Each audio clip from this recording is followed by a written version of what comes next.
Yeshua باب number 11 شمالی اتحادیوں پر فتح۔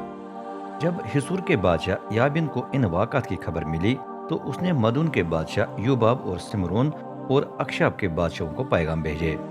اس کے علاوہ اس نے ان بادشاہوں کو پیغام بھیجے جو شمال میں تھے، یعنی شمالی پہاڑی علاقے میں، وادی یردن کے اس حصے میں جو کزت یعنی گلیل کے جنوب میں ہے، مغرب کے نشیبی پہاڑی علاقے میں، مغرب میں واقع نافت دور میں، اور کنان کے مشرق اور مغرب میں۔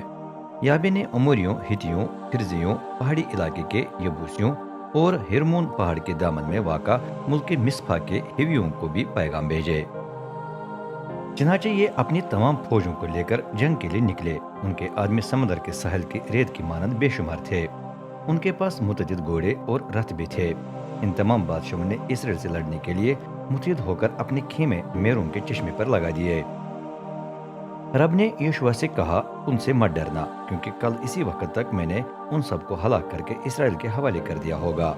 تجھے ان کے گھوڑوں کو، اونچوں کو کاٹنا اور ان کے رتھوں کو جلا دینا ہے۔ چنانچہ یشوع اپنے تمام فوجوں کو لے کر میروم کے چشمے پر آیا اور اچانک دشمن پر حملہ کیا، اور رب نے دشمنوں کو اسرائیلیوں کے حوالے کر دیا۔ اسرائیلیوں نے انہیں شکست دی اور ان کا تعاقب کرتے کرتے شمال میں بڑے شہر سیدا اور مصرفات مائم تک جا پہنچے۔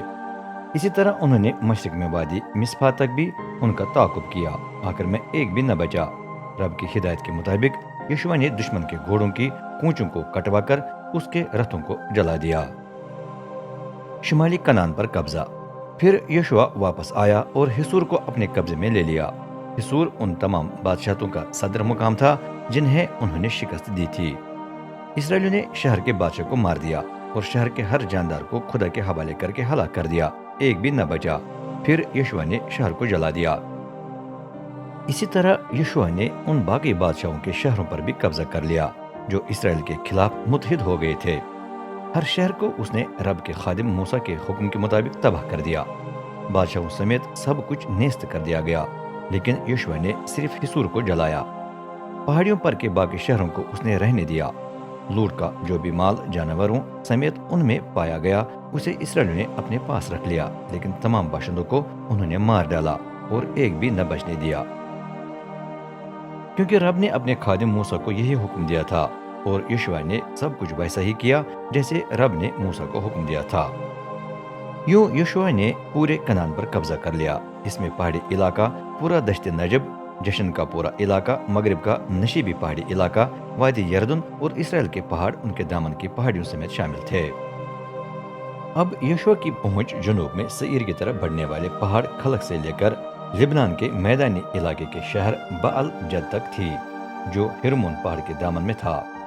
یشوع نے ان علاقوں کے تمام بادشاہوں کو پکڑ کر مار ڈالا، لیکن ان بادشاہوں سے جنگ کرنے میں بہت وقت لگا، کیونکہ جب ان میں رہنے والے ہیویوں کے علاوہ کسی بھی شہر نے اسرائیلیوں سے صلح نہ کی، اس لیے اسرائیل کو ان سب پر جنگ کر کے ہی قبضہ کرنا پڑا۔ رب ہی نے انہیں اکڑنے دیا تھا تاکہ وہ اسرائیل سے جنگ کریں اور ان پر رحم نہ کیا جائے، بلکہ انہیں پورے طور پر رب کے حوالے کر کے ہلاک کیا جائے۔ لازم تھا کہ انہیں یوں نیست و نابود کیا جائے جس طرح رب نے موسیٰ کو حکم دیا تھا۔ اس وقت یشوع نے ان تمام علاقیوں کو ہلاک کر دیا جو ہبرون، دبیر، اناب اور ان تمام جگہوں میں رہتے تھے جو یہودا اور اسرائیل کے پہاڑی علاقے میں تھیں۔ اس نے ان سب کو ان شہروں سمیت خدا کے حوالے کر کے تباہ کر دیا۔ اسرائیل کے پورے علاقے میں علاقیوں میں سے ایک بھی نہ بچا، صرف غزہ، جات اور اشدود میں کچھ زندہ رہے۔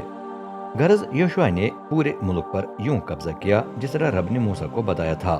پھر اس نے اسے قبیلوں میں تقسیم کر کے اسرائیل کو میراث میں دے دیا۔ جنگ ختم ہوئی اور ملک میں امن و امان قائم ہو گیا۔